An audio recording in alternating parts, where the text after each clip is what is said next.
Peace. Peace. This is Joshua Miller Law, Mr. PhD. You're just now entering the cipher called real2reel360. K-Wise. Peace, God. Bring that beat in, kid. Indeed. Peace. Yeah. What's going on, party people? Welcome to the real2reel360 show. Peace. Peace. This is Joshua Miller Law, Mr. PhD.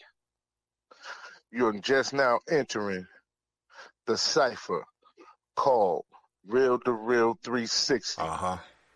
K-Wise. Peace, God. Bring that beat in, kid. Indeed. Peace. Yeah. What's going on, party people? Welcome to the real2reel360 show.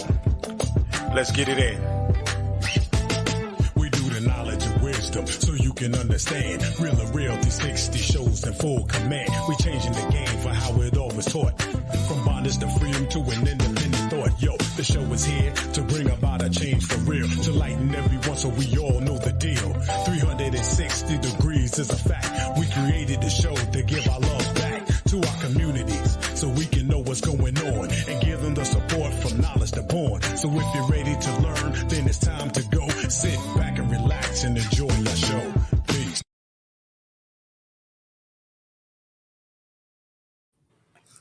Peace, ladies and gentlemen.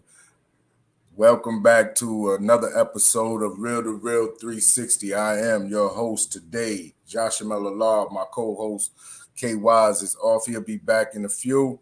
But today we have the legendary Mr. Hakim Green from Channel Live in the building. In the building. Mad-ism all over the place. You understand? This is how it's going down today. Yes, sir. But like I said, you know, it's hard for anybody who has been into hip hop and talk about lyricism and education of the black people and different things like that to not know who you are. But if you don't mind, could you just give them a little background on who you are and what you do? Yes, sir. My name is Hakim Green, one half of the legendary duo Channel Live and Direct, BDP all day, every day. All we do is spark mad-ism. Yes, sir. Yeah, man. And a couple other things that I've been involved in over the years is a company that I have that produces the event 24 Hours of Peace for the great city of Newark, New Jersey, which is coming up next weekend, Friday and Saturday. It's a peace festival, 11 years in, 11 years over the last 13, where we just focus on peace, love, unity, safely having fun. Started out small. Now it's a big event. It's a really, really big event. We got a phenomenal weekend plan, hosted by Queen Latifah. She's going to be out there Friday and Saturday on Springfield Avenue between Bergen and Blum in Newark, New Jersey.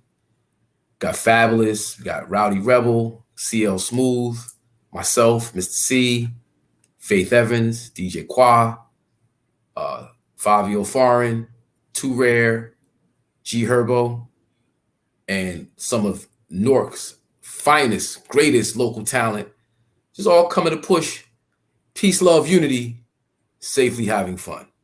That's 24 Hours of Peace. Yo, that's beautiful, and the lineup is ridiculous. To speak of the 24 Hours of Peace, also too got to shout out the Covenant of Peace for DC that they just had this weekend. I was a part of that event, and it was a beautiful event. You know what I'm saying? Trying to help our at-risk youth put down the guns, pick up a book, learn, get an education, get a trade. You know what I'm saying? Be able to be self-sufficient in more ways than one.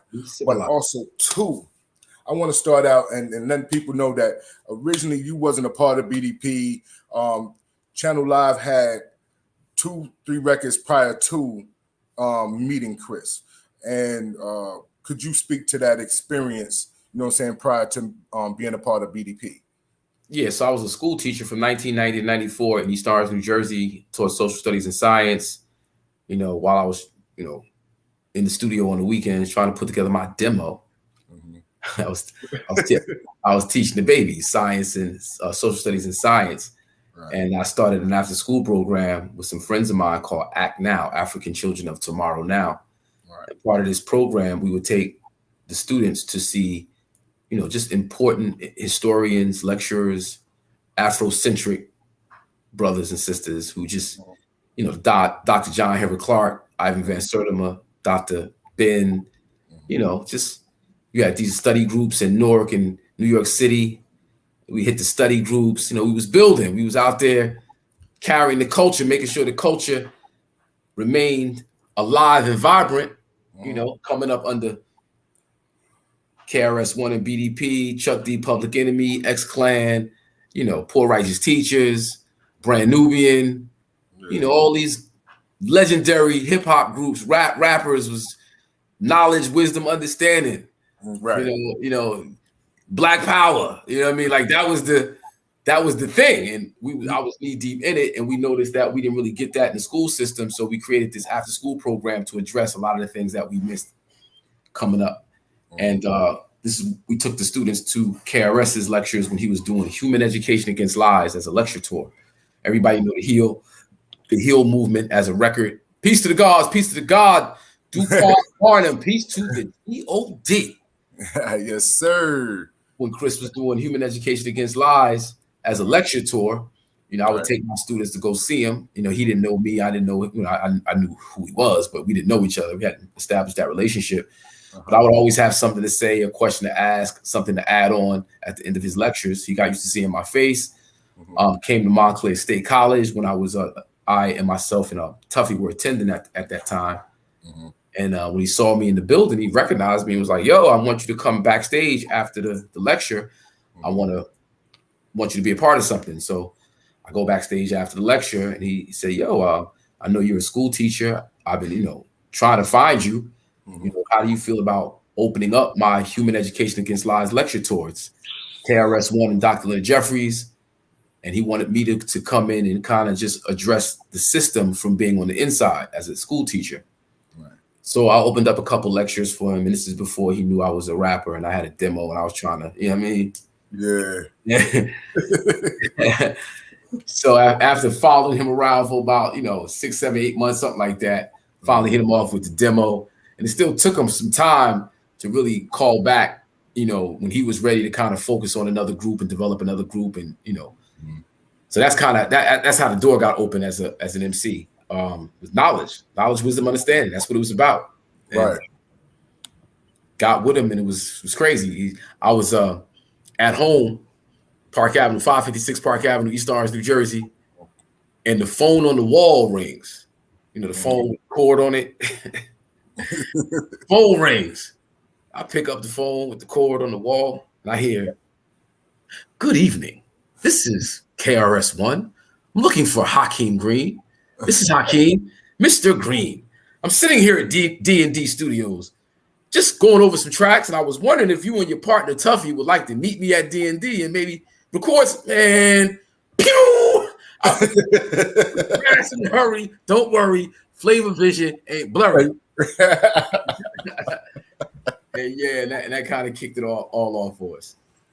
Yo, I tell you, I remember watching the video for Mad-ism. Yeah. The energy alone was like magnetic. You know what I'm saying? So when everybody talk about sparking Mad-ism, like you had other songs who talked about, you know what I'm saying, blazing or whatever the case may be, but Mad-ism, when Mad-ism hit, you saw cats running to go get they Swisher Sweets at the time and and they backwoods or what have you, you know what I mean? But when it comes down to, you know what I'm saying, being an artist, how do you see like the music has transitioned so much? And of course, you know, every era has their style of music, but how do you feel that the music is missing the knowledge or the Black power? Man, you know, it's just, you know, how can I say, they understand what hip hop is and its true power. So they got to disconnect us from the source. Right. They got to blind us. They got to confuse us. They got to place us in an environment where we can't discern the real from the fake. And that's what we are right now. We're just in an environment where everything is plastic, everything is superficial.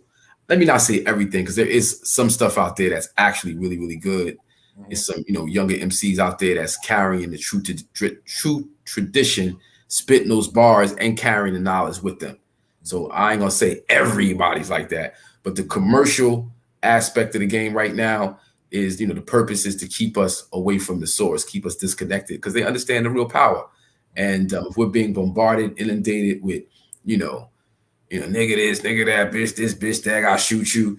We growing the babies up. Like I got this song on my next album called Niggonometry. Right. And niggonometry is the upside down world, the backwards world that we're forced to grow in. So we develop a code of ethics that's really contrary to our development. We develop a way of doing things that's actually destructive to us in the long run. The way we eat, our diet, our health and wellness is out of whack. We embrace destruction, and then the music makes it, sexy and stylish. Like, we stylish, we look fly, we dope doing it, but at the end of the day, we destroying ourselves. And I like to say, no disrespect to anybody. I really appreciate the music that came out of this particular camp. The head of this camp is one of my favorite MCs. Don't get it twisted, but fuck bitches get money, fuck niggas get money is the national anthem in the Black community. Right. So we see where we at 25 years later and realize the national anthem is fuck niggas get money, fuck bitches. That's a mantra. That's it's over. We say it over and over and over again, where we believe it. It's not. It goes beyond entertainment. We believe it. It becomes a reinforced instinctual mechanism where the next generation, the babies, that's all they know. Fuck niggas get money. Fuck bitches get money. Fuck that nigga. Boom. Fuck that bitch. Boom. Get money. That was our generation that led the babies astray. Right. That was our baby. That was our doing. Right. We're not gonna blame nobody. We're not gonna point the finger. We're gonna look in the mirror, take responsibility for what we did, so we can correct the shit and bring it back on course. Right. Yeah. So that's how I feel. And with that, it's like I was going to ask, my next question was going to be how music has become so over sexualized. I know, like we talk about our generation, we were talking about menage a trois and things of that nature, what have you. But now the music is so over sexualized. How do you think that that's affecting our babies going forward? I mean, man, it's a bad thing. Like, so on our first album, Station Identification, we had a song in there called "Sex for the Sport of It." Sex for the Sport of It was inspired by Dr. Francis Cress Welsing, the ISIS papers, the psychological aspect of racism and how it plays out in all aspects of human development or human interaction, right? And so, sex is always a hot topic. Sex is always a topic that's going to grab people's attention. When you listen to what we're saying in it, we're talking about brown balls, big balls, white balls, the earth, protecting the earth, safe sex, the responsibility in and around. And we're trying to do it in a clever way, in a way that people we're not trying to beat people in the head with the message, but that's what we're talking about. Like, and then, when we see where where the industry has taken our attention as it has to do with sex, it's not about peeling back the layers and understanding what our motivations are, why we do what we do, why we engage, why we look and see things, why we have these impulses to act on us. We don't look at the layers and the why. It's just, can this make me money? Can this get me fame? Can this get me where I need to be? And you end up selling yourself. You end up selling your soul. You end up creating this box for yourself and for your people that we can't get out the box because we keep reinforcing the box that was created for us for our individual selfish.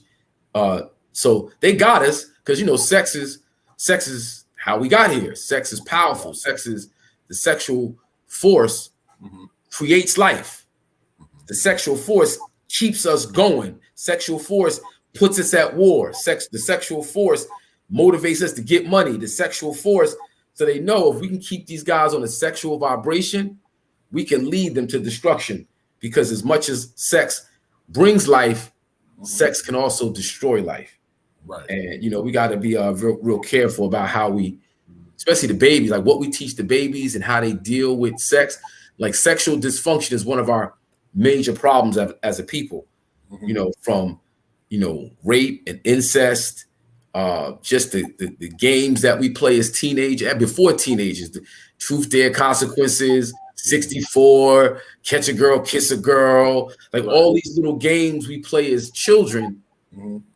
We carry these habits on as preteens, teenagers, and adults, and it becomes habitual. You develop habits based on 6, 7, 8-year-old understanding of what 15 and 16-year-olds are talking about.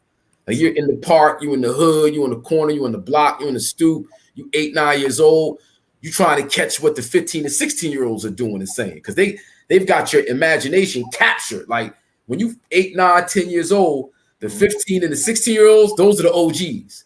Right. Like those are the people you're listening to, taking your cues from. You want to be like them. So whatever they doing, you trying to soak it all in, replicate it into the next level. When you 15, 16, you still an idiot. You still ignorant. You still savage. You still uncivilized. Right. Right. And you passing these ideas down to the next generation. They just recycle. We go around the reel. One more generation got to experience the same lessons, the same trials and tribulation. And the way they got the music, that just reinforces the BS. You know, now you got 26 and 27-year-olds listening to 16 and 15-year-olds. The 15 and 6-year-olds are leading the 27 and 30-year-olds. Right. We in bad shape, bro. Yeah, we in bad shape, bro. I always have this conversation how growing up, we had our music, our parents had their music, and when we went to parties, we was listening to hip hop, and you know what I'm saying, they had the slow jams, which was the Keep Sweats and different things like that. And our parents had the Marvin Gaye's, the Teddy P's, and you know what I'm saying, the Shalimars. Now when you go to the club, everybody's listening to the same music. You know what I mean? Everybody's listening to Lil Baby or Da Baby or, you know what I'm saying, somebody's baby. You know what I mean? And doing the same dances and everything else. And you can't really tell who's the adult and who's the child now when it comes down to the music. And that right there, you know what I mean, shows how media and the control of media has played a big part in the destruction, you know what I'm saying, of us as a people as well. You know, I've watched how your music itself has evolved. I remember when Trump was running and you did a song about that. You know what I mean? And when you Dump Trump.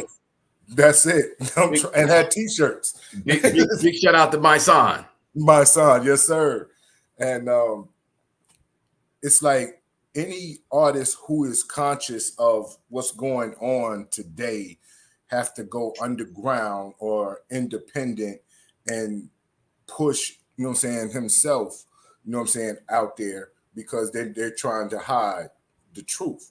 So how do you feel like when you make your records like Dump Trump and going and so forth, that you have to definitely push it, and it's like a personal team that you have to get with for yourself, like the people that surround you, to get this message out?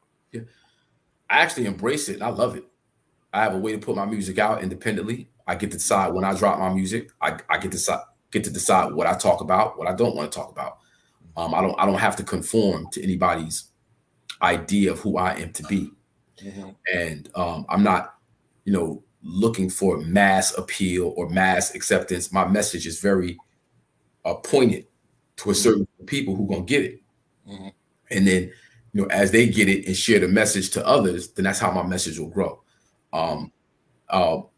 I don't know if you know about Vincent van Gogh, the artist, legendary artist, where, you know, during the time that he lived, his art wasn't really appreciated by at that current point in time, like by the, you know, the styles, the trends that was going on, you know, the people who kind of had influence in the art world didn't embrace his work. They kicked it to the curb. They didn't appreciate it.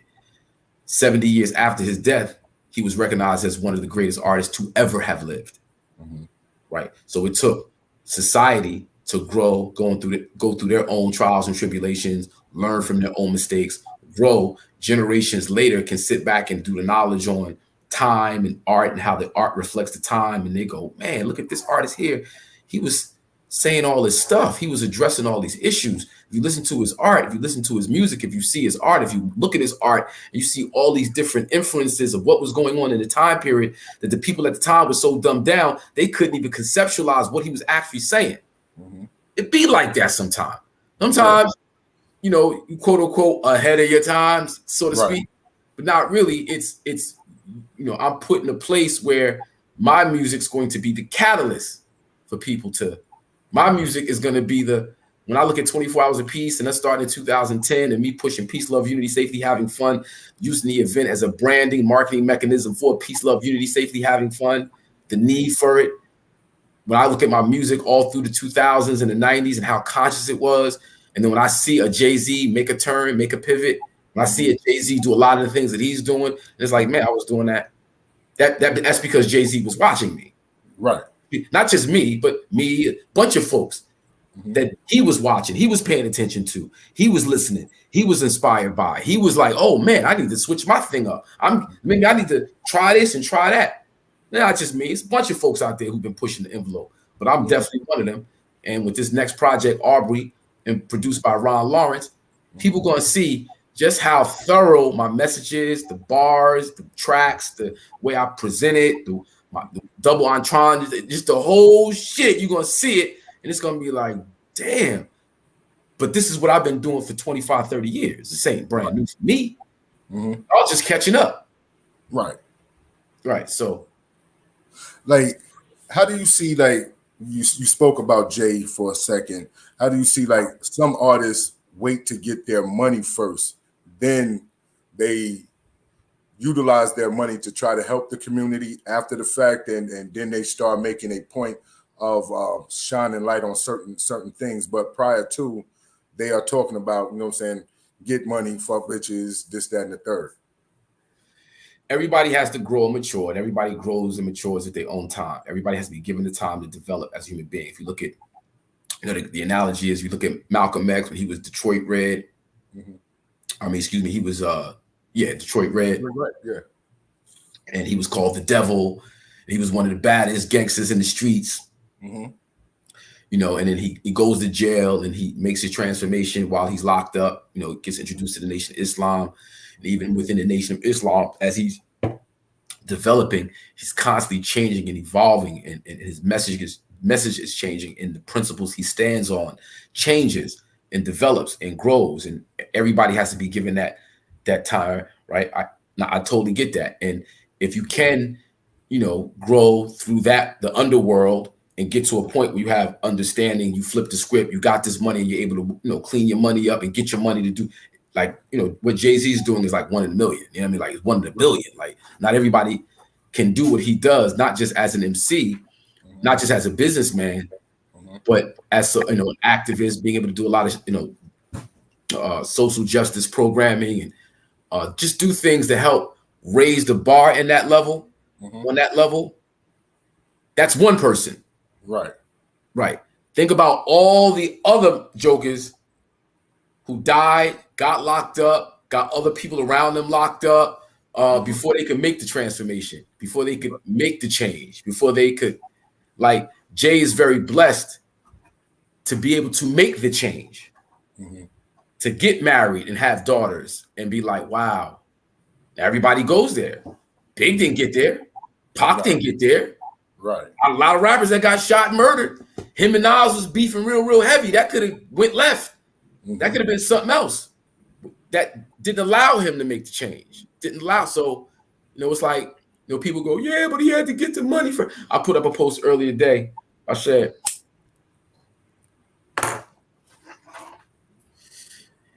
in a capitalist world, capitalist rap will always be more appreciated than community rap. if we lived in a world that was about community, people would appreciate J. Cole more. People would appreciate a ton of other people, the Talibs, the Commons, not the, they're huge artists, successful artists, but the way we commercialize, people go, I had a discussion earlier today with a friend of mine about Jay versus Tariq, Black Thought. Right. He was like, man, people saying Tariq better than Jay, they bugging, they wilding. I'm like, first of all, Jay and Black Thought should never be compared. They two different types of artists talking about two different things. Like what Jay's talking about, Tariq's not going to talk about. Our people, the masses of people appreciate Jay's message more because we're all programmed by capitalism. Jay-Z spits capitalist rap better than everybody. Capitalist rap. But if I want another type of rap, and I compare that type of rap, Jay-Z to that type of rap, like you got to come out this world and go over here and now address these people. Now compare them. Doesn't compare. You can't, it's like, well, that ain't fair. Jay don't talk about that. Yeah, and Black Thought don't talk about that. So why are you comparing them? Why is it okay to disrespect the backpacker or the conscious rapper by comparing him to the BS, but you won't take this and go over here and now compare him? That's deep because, like you said, within hip hop, there's an umbrella, and everybody is a part of some part of that umbrella. You know what I'm saying? Like you said, the capitalist rap, the conscious rap, the mumble, the drill, all these different styles that, you know what I'm saying, is a component of rap. But there's a difference in rap and hip hop, or MCing, as they say. You know, lyrical MCing. So, or they, you know what I mean, lyricism, I'll put it that way. And a lot of people aren't lyricists when it comes down to hip hop or MCs, or know how to actually perform and do a show. It's kind of like a different, like most of this generation, we grew up, you had MCs who had dancers and performed and, you know what I'm saying, moved the crowd. This generation don't have that. They do. That's the thing. Like, and that's what we gotta be careful, even myself. Everything we like and appreciate exists, even in this generation. It's mad MCs from Kendrick all the way down to Coast Contra. Okay. Battle rap jokers, the Loaded Luxes, the, you know, not just Loaded Lux. What's my man? B Dot. Okay. It's tons of battle that constantly hitting you with jewels and elevating the culture and raising the bar. You got Cyrock. You got who else? I mean, it's tons of MC. What's my man? What's my man from, I want to say he from Georgia. He just talked real basic, like real, but the jewels is heavy. Man, this mad people, I can't, excuse me y'all for not being able to just rattle off a bunch of names like that. But there's a lot of MCs out there. Big shout out to South Martial Law. There's a lot of MCs out there that do feed us what we want. It's just so not getting the push. Like, oh, ain't nobody doing this, ain't because the mad jokers doing it. We just spend so much time talking about this that we lose sight of the fact that, and in the 80s, real hip hop wasn't mainstream. No. And I was gonna say, like, the artists that you were talking about outside of Kendrick and J. Cole, you know, and Common and a few others, do you feel like it's not getting the push that they need, you know what I'm saying, or push that they should get? I'm not even gonna say that. See, it's like, well, I said, if you look at the 80s, conscious rap, real hip hop, the hip hop we like wasn't mainstream. No. And that's the hip hop we like, right? Right. We appreciate that because it was ours. Wasn't what everybody else was doing. It was what we was doing. Right. We wasn't thinking about all that. So right now, when we're looking for the realness, let's not care what everybody else think. Let's just do what we do and watch everybody else go, what they doing. That's how we made the culture grow, because we was doing what we was doing. Love New Edition, one of the greatest R&B groups of all time, hands down. And what they did in terms of representing hip hop within the R&B world was what it was. But New Edition, relatively speaking, was mainstream. Dana Dane was not. Right. And that was one of my favorite MCs. Rakim was not. In 86, Rakim was not. Like Kane wasn't. Like we was checking for, like the chicks, they was checking for commercial cats, it was money and everything big, and what's going on BET and MTV. We was what's going on Video Music Box. Right. What's going on what's his name? Ralph McDaniel's gonna be at the Silver Surfer. I said, hey, with you know what I mean? Like we was Special K and Teddy Ted. What they break? What they doing? We wasn't, radio suckers never play me on the mix. They just we wasn't supposed to be mainstream during the day in rotation. Right. They only play me in prime time because I know the time. They play me late night. Like you had the mixtapes hand to hand. What you where'd you get that? I can't find that nowhere. Yeah, son. This is what we doing. And then we made the world go, oh, that's what y'all doing? Then the world said, all right, now y'all doing this here. And we went, oh, that's what we doing? And then we run around, fuck niggas, get money, fuck bitches, get money. And for the last 30 years, what we been doing? Yeah, fuck bitches and get money. That's it. There you go. Well, there it is. And Biggie's one of my favorite of all time. Ready to Die might be the greatest rap album of all, hip hop album of all time. And Ready to Die is a conscious album. People bug out when I say that. Because he stepped outside himself and he looked at the world around him, thought about it.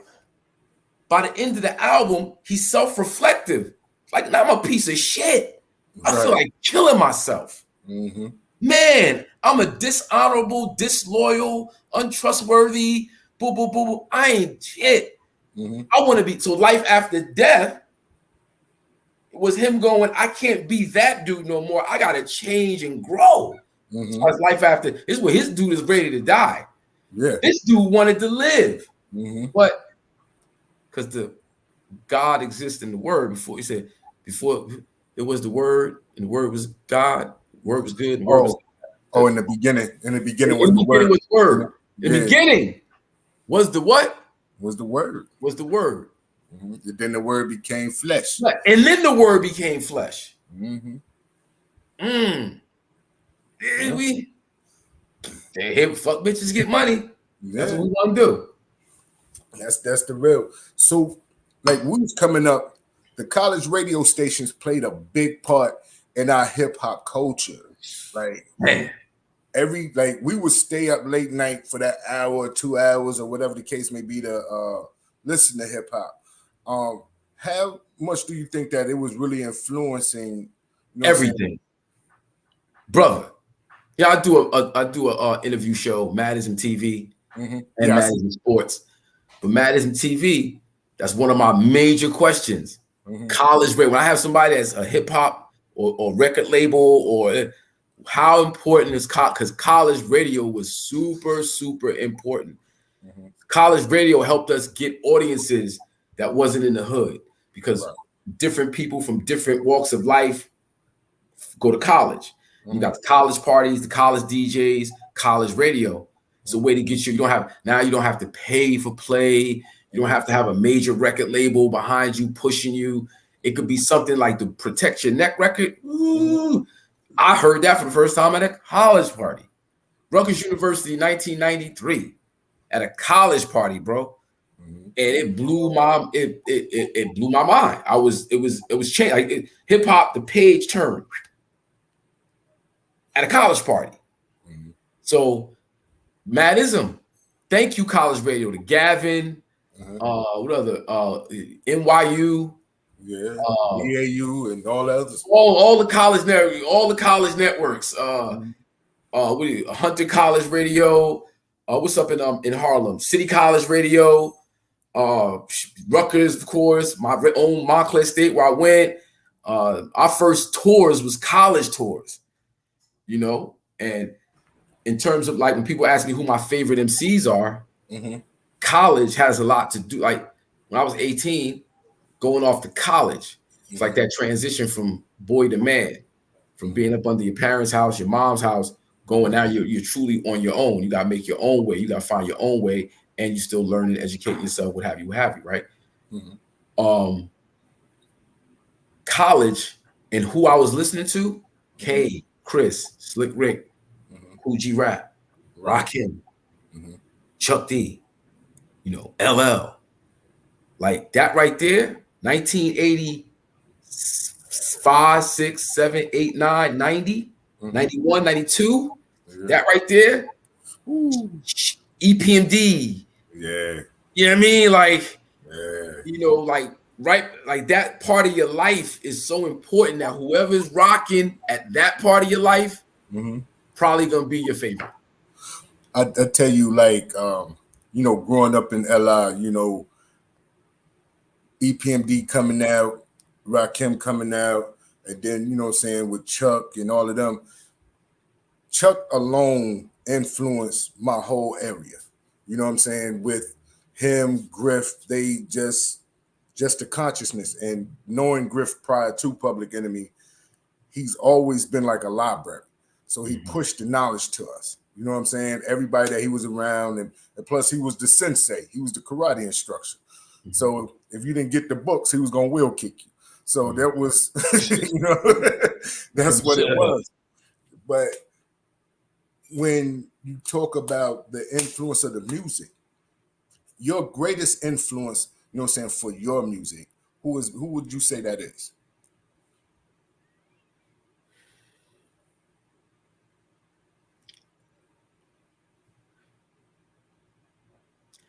I mean, the obvious is KRS.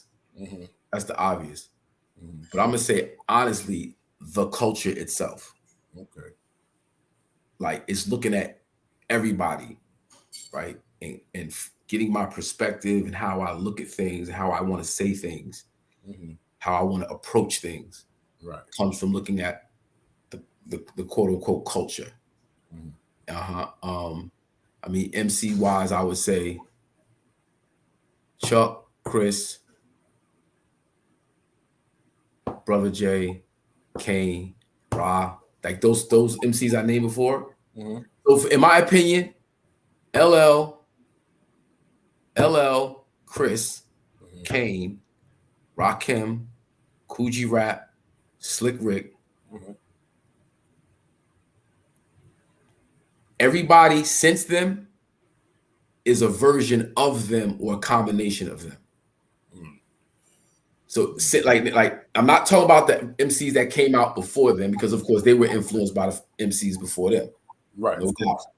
But when you look at those 6 MCs, every MC after damn near has been a version of one of those.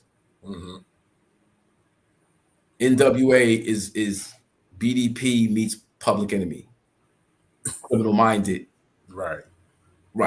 But the sound, the energy, the imaging, that was Public Enemy, Chuck D, that was them. And they tell you that, right? Right. I think Ice Cube said that Criminal Minded was like the most influential album for them. Like they really mimicked Criminal Minded, right? The beat making approach is just how Chris approaches the records. Very direct, very straightforward, unorthodox to a degree. Snoop, of course, is Slick Rick. You know, Mobb Deep, Nas, all of them is Coogee Rap. Nas is Rakim, he's Coogee Rap. Right. Jay is Kane. You know, Kane meets Slick Rick pretty much. You know, Drake with the sing-songy rap, that's Slick Rick meets the Force MDs. I mean, keep it real, nigga. Keep it. You gotta get Force MDs. They propers, be man. They just named a street after the Force MDs in Staten Island. And we'll be having Khalil on real soon and within the next few days. Mm-hmm. You know what I mean? But they don't. A lot of people don't realize Force MDs was a hip hop group first before they became group. it was a rap group. Yeah, versus Cold Crush. I'm talking Versus about Cold Crush. They was battling. Yeah. They was out It was battling. hot on the tapes, bro. They was out battling. Yeah. So like I said, we always talk about, our era and this era. How much have verses during the pandemic, help hip hop? Kept us alive, bro. It was a big battery. It's a big, because we had the whole world captivated. And they bought the authentic. They didn't go with the bullshit. They didn't go with the. They came with. They could have went with the bullshit and got a lot of money. Got caked up on the bullshit. It's like, nah, nigga, we going to the official shit. And it's like, yo, from the Babyface, Teddy Riley, that was jokes and comedy, just entertainment on a whole nother level. And then both of them are just geniuses in their own right, and they got it right. And then finally, the Snoop DMX, rest in peace DMX, but the Snoop DMX was fabulous versus Jada. But then the Jada Dipset, ooh, that was disrespectful. Big shout out to both those groups, but God, the Locks is praying with the fire. But like we knew they were, like I knew they was. I wasn't surprised. You know what I'm saying? Nah, you know what I'm saying? Nah, I already knew what it was off top. The Locks, Jada, Styles P, Sheik. Nah. They got underground on this. Now, Dipset got big records. Right. But when you rhyming over your vocals and jokers can't hear you because you're not really articulating and you ain't got no breath control. You got rhymes galore, Cameron. Got rhymes galore, hits galore. Mm-hmm. Where's your breath control? Don't rhyme over your vocals. I don't want to see that. Nope. Rhyme.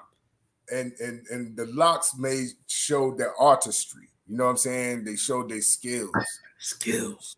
And on top, they were so cohesive. You know what I'm saying? The unity with the Locks and how they feed off each other. And that's one thing I liked about the Locks, because there's no one that's bigger than the Locks. No matter how much everybody pub Jada, you know what I'm saying? Jada tell you quick it's about the Locks. You know what I'm saying? It's about the family. It's about the brotherhood. How, you know what I'm saying? They break bread. When they break bread, it's always 1/3. Everybody get that 1/3. Nobody gets more than the other one. Mm-hmm. You know what I mean? And that's the love. Mm-hmm. But I wanted to ask you, how was that energy for you when you was on verses with Chris, with Kane? Because that was crazy too. Yeah. Well, I'll be honest with you. I was nervous. I was in the back before I came out doing push-ups, trying to just burn nervous energy because it's verses. You know, it's verses. Right. And it was after the Triller deal, so now it's on steroids. The Locks thing happened. That was the verses before our verses. Yeah. So they think the bar was way up here. It was way up there.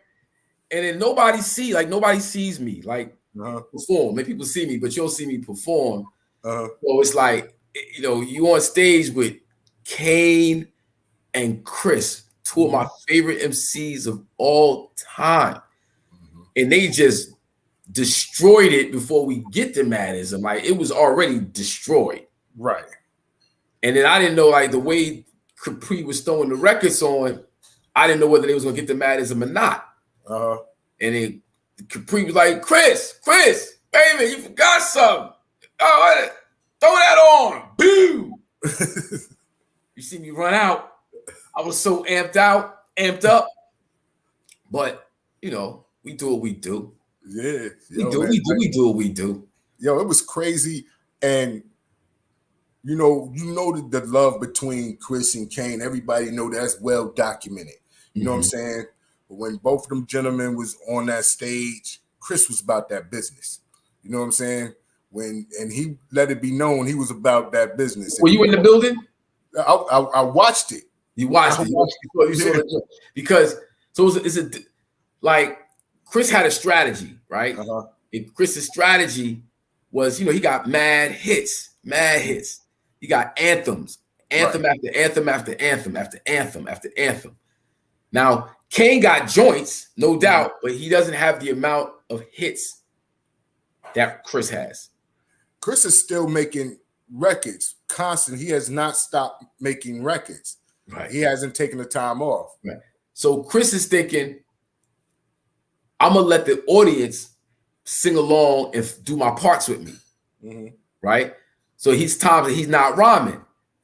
And if you in the building, you can hear everybody singing. Ah! The Jokers was, Jimmy, all that. Beef, I don't think he did Beef. Love's Gonna Get You, South Bronx, it's all the hits. He's doing all the hits, and everybody's singing along with him in the building.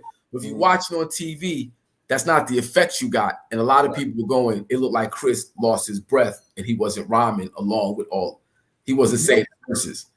No disrespect to Kane, from where I looked at it, he was destroying him. And Kane had some hits and things of that nature. And I love Kane, you know what I'm saying? But Chris was out on a mission to solidify he is on that Mount Rushmore of hip hop. Yeah, I agree. I agree. And Kane did too, Baji. You can't. He did his thing. But I'm biased. I'm probably gonna say Chris. It's just hard not to. I've been mad shows with, Chris. I've been with a few shows with Kane, and I've been on bills or seen shows and been on bills with, it's Chris, Kane, Ra, Slick Rick, like some type of combination of that, right? Chris is always the headliner. Yes. So Chris is always the headliner. Like you don't want to go on after Chris. No. That's just like going on somebody trying to go on after Buster. It's not a good look. Yeah, it's hard. The energy is ridiculous. So who would be your Mount Rushmore of hip hop? I named it. It would be only 4, or do I get a starting 5? You can get a starting 5. Get a starting 5. Chris, Kane, Rakim,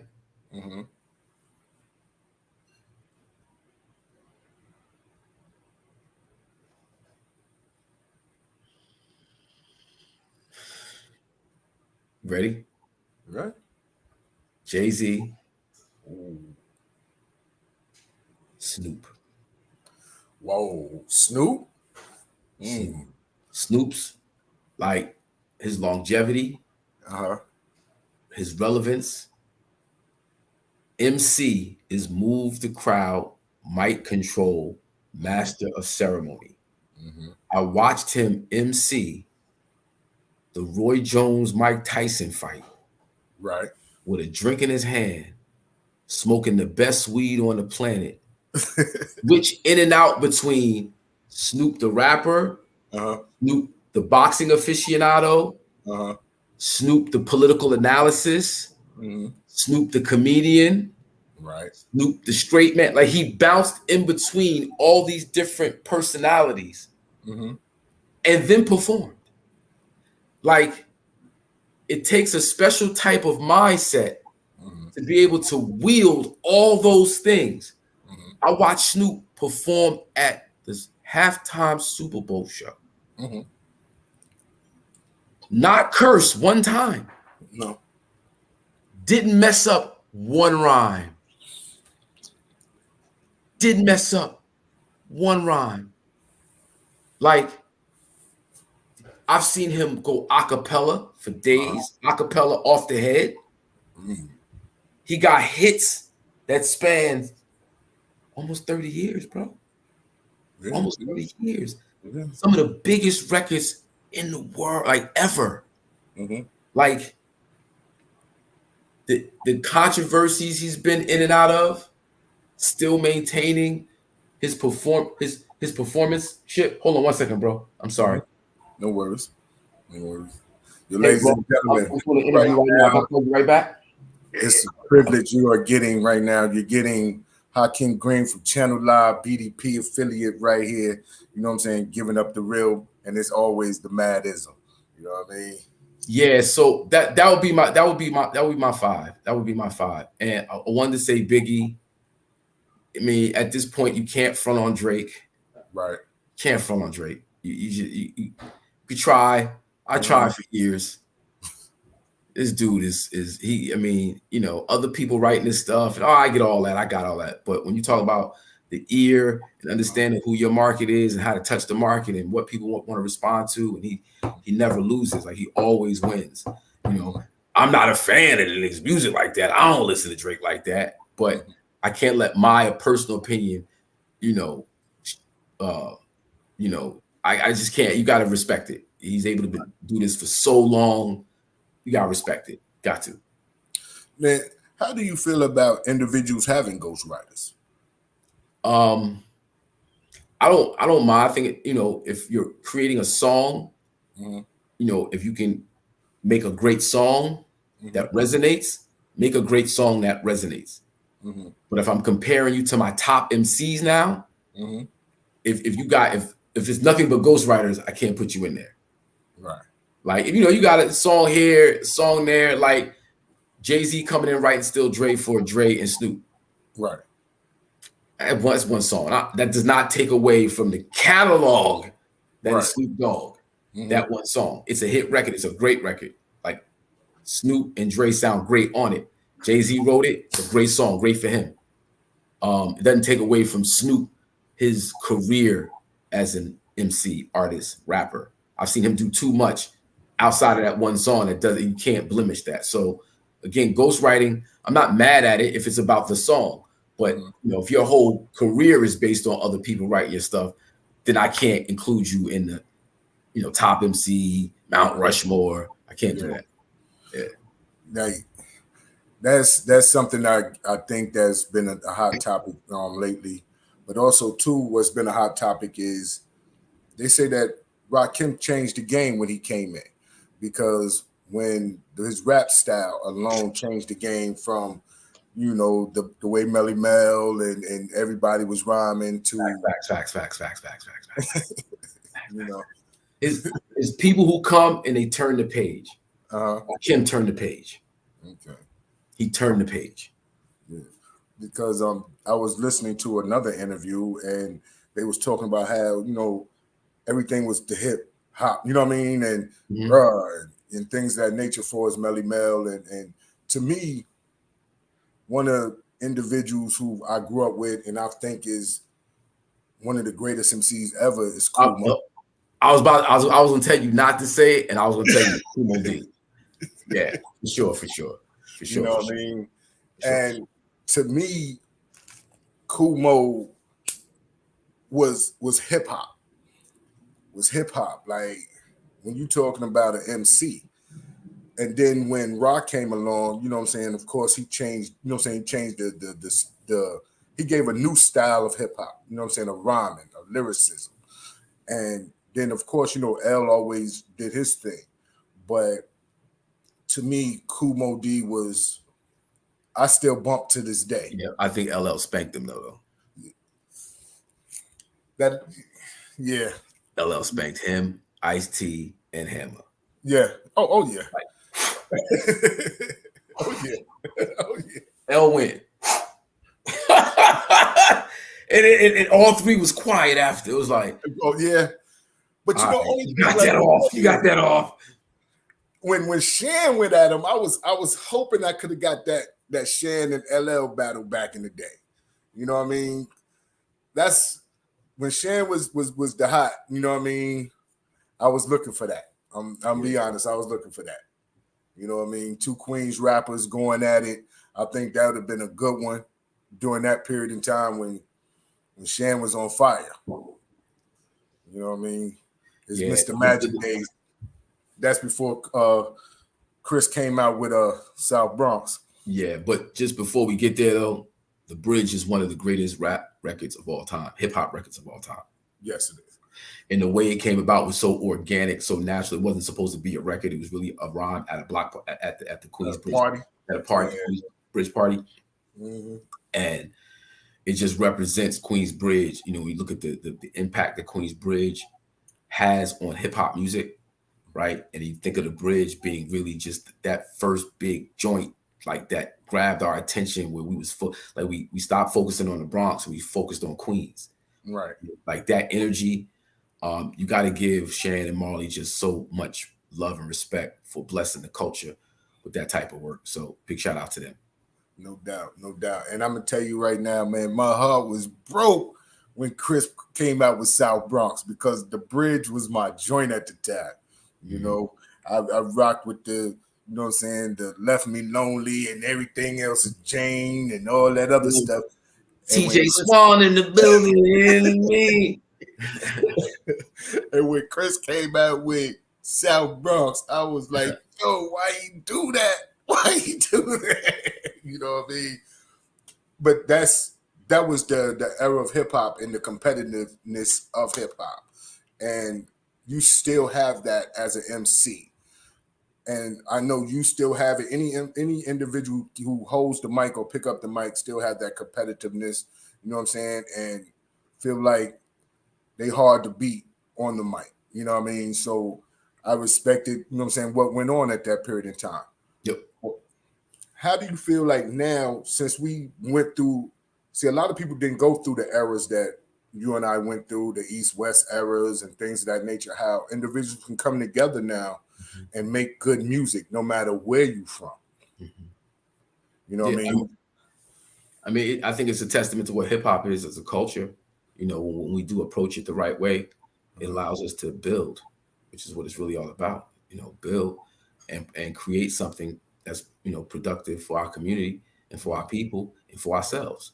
You know, so like that right there just shows you how culturally impactful hip hop is. It ain't what we do, it's how we do it. It's how we approach it. It's how we interact. Most importantly, how we engage with ourselves. It's another form of civilization. You know, there's rules to the game. You know, and part of that rules is like rules of engagement. So when we come together, coast, East Coast, West Coast, down south, Bill, or even people come together in New York, or people come together in LA, and you see these big projects come with collaborations, and I think that's a beautiful thing, and it's an example for everybody how we can work together to produce something positive and beneficial for ourselves. Definitely.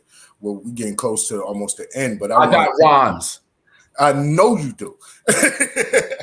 But I wanted to touch on some of the things that you work with the youth, because I know that you're a child advocate. You know what I mean? And I know, like you was talking about earlier, about the Stop the Violence, you know what I'm saying, the 24 hours of peace. What are some of the other things that you have going on in the community for the babies? Man, well, 24 hours of peace right now is like the focus. So, you know, there's other thing. I got a company, Madism. That's the entertainment, Madism. I mean, and, you know, I got 24 hours of peace, you know, which is about spreading peace, love, unity, safety, having fun. We created it so we could focus on decreasing violence, especially gun violence, you know what I'm saying, and gang violence. You know, I'm not anti-gang per se. I'm pro-organization. I don't think we should be, you know, ganging up. We should be organizing together, and that's a whole just consciousness shift. But it's a series of programs we have that do just that. Use hip hop to show young people, just like you could play basketball. You could take these skills as life skills, and when you face obstacles over here that has nothing to do with basketball, what works in basketball also works here. This is how you do it, right? And I got a film workshop with Benny Boom. I got a Lyrics Matter workshop with Rod Digger. Giant Thinking with Giant from the Bartenders. We do mental health seminars. So it's a series of things that 24 Hours of Peace as a company is involved in. But right now, 24 Hours of Peace, the concert festival, is what we're doing on September 2nd and September 3rd in Newark, New Jersey, on Springfield Avenue between Bergen and Blum Street from 6 p.m. on Friday to 6 p.m. on Saturday. 24 hours straight through. We got Fabulous. Latifah's hosting both days. CL Smooth, Fabio Foreign, G Herbo, Rowdy Rebel, Too Rare, I thought I said G Herbo already. Faith Evans, Mr. C, DJ Quad, DJ Walla, and a whole bunch of dope North artists. We got activations, the Hip Hop Science Project, just looking at how science and doing the knowledge helps you get out of a lot of these situations. We got a town hall we're building with some NBA players. Mama made it, looking at how we navigate our way out the hood, not out the hood, it's out of leave the hood, but the mentality of the hood. Mentality of the hood. How do we get out of there? And how do we navigate once we get successful? How do we navigate that? I think professional athletes are a great example of that. Like when they reach the goal of making the NBA or making the NFL or making a Major League Baseball, that's a set of goals that you achieve. But then with that comes a bunch of different circumstances that could still mess you up. So you got to prepare for that. So critical thinking, conflict resolution, character development is what we all about with 24 hours apiece. Also, too, at this moment in time, can you let the people know where they can find your music? Let's let them get that music. All streaming platforms. Put in Hakim Green, HAKIMGREEN. 2020, I put out an album called Mad-ism. Who Want This Smoke? With KRS-One, Tretch, Do It All, Keith Murray, Carl Thomas, Thurston Howell III, Sadat X, Dres from Black Sheep, Weedem Zoes, and it's fire. Check that out. Mad-ism. Who Want This Smoke? I dropped the EP early this summer called Nami. Nami, NAHMEAN. Nami. Got 5 joints on there, real quick, in and out, just touch you. Big shout out to Big French, produced the whole joint. And I got this album coming Friday, Aubrey, entirely produced by Ron Lawrence. We got Carl Thomas, KRS-One, CeeLo Green, Freeway, Malik Youssef, G Simone. It's fire project. It's called Aubrey. It drops Friday. Yo, ladies and gentlemen, got bars, though. We got bars. Go on to the sites and get those songs, get those CDs, get the EP, get all the music, because you will not be disappointed. Never disappointed. You see the energy, so you can just imagine the energy on the song. If you ever watched Channel Live, if you ever saw the verses, you saw them come on, you see what it is. So the music is definitely going to move you. You know what I'm saying? He's out in the community. You know what I'm saying? He's a child advocate. You know what I'm saying? He's about his people. Support our brother Hakim Green. But I got bars, though. And he got bars. You know what about? I say that because it's the greatest song ever written. I want to share it with you. Go for it. Something out of nothing. The culture grew from breaks. B-boys with fat laces helping DJs carry crates. 12 inches with the name covered up. 45 black with tape. Needle dropping on the get down part. On the one, never late. Moonwalk look like skates. Time is infinite like the 8. Build to destroy the devil's world. God body at the gate. In God we trust, and dollar we lust. Catching crumbs off the cake. Now we bop to a beat of walls of concrete in northern state. It was 88. We was victims of a scheme. It was all just a dream. Now my homie is a fiend. We live for the culture, but we kill for the cream. Trying to make the street light up. Stay on your toes, Billie Jean. It was hip to the hibbit. Flow liquid like exhibit. Here to create the culture with every breath as I live it. They try to prohibit, but I'm the master to pivot. No gimmicks on point like a digit. I'm like Malcolm, ready to rock it. Get your hand out my pocket. Everybody the gatekeeper, but y'all forgot to lock it. Swear by culture freedom, I got more vice than Tubbs and Crockett. Now my boy Elroy out the space like Spacely Sprockets. Truth be told, we was crushed from the cold. Niggas getting high off the dust from Sugar Hill. Now the truth gets sold with strippers on a pole. Delight just with rappers for the thrill. Getting a rush from off one pill when Flash was on the wheels. Singing white lines with my brothers unfolding bills. Slinging white dimes when Uncle Joe wrote that bill around the same time, fucking around with Hillary and Bill. It was COINTEL. Now y'all go and tell. Hop on the gram. Look, show and tell. No ethics and no codes. Just cut the pie a la mode. Spinning red whites now lights the block like a strobe. Behold, the pale horse as he rode. Here to bring death with guns to unload. Conspiracy to conspire. There's a theory on the wire when Cohen is a priest whose doctrine is the liar. Here to rob the hood, I keep it tucked like the friar. Grew into a man following rappers I admire. No more B-boys in the cypher, no more DJs catching breaks. Now everybody in the trap with 45s, black with tape. The culture has been raped, pimped out, and straight slutted. Just like the Bronx in the 70s, everything gutted, crusted, rusted, busted, and disgusted. We should have shut it down when Chuck said not to trust it. You bars right here on Real to Real 360. Checking straight up and down MCing. That's it. Lyricism. To the God, peace to the God. I appreciate you coming on today, man. And ladies and gentlemen, you know what I'm saying? We had took a little time off, but we back. You know what I'm saying? And trust and know we bring you the heat. And starting off with the great Hakim Green. You know what I'm saying? Straight up and down. This is fire. This is definitely fire. Party people, check me at Hakim Green. You see what it is at madism.info at 24HRS of peace. That's where we at. Check us out. That's it. 24 hours of peace. Ladies and gentlemen, I am Joshua Law, my co-host Kate Wise. He'll be back with me tomorrow.